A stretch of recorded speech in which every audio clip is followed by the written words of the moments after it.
రంగారెడ్డి జిల్లా మొయినాబాద్ మండల పరిధిలోని తోలుకట్ట గ్రామ రెవెన్యూలో ఓ వ్యవసాయ క్షేత్రంలో భారీ ఎత్తున కోడిపందాలు నిర్వహించారు.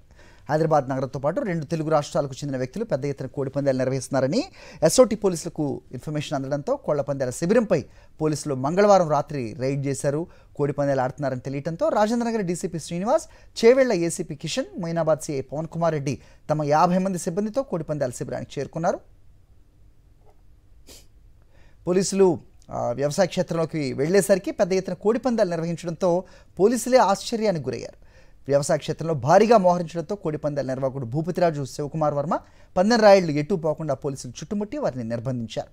ఆంధ్రప్రదేశ్కు చెందిన శివకుమార్ 64 మంది పందెం రాయుళ్లు 80 కోళ్లతో కోడిపందాలు నిర్వహించారు. ఈ పందాలను ఆడించడానికి బెట్టింగ్ 30 లక్షలు పెట్టినట్టు సమాచారం.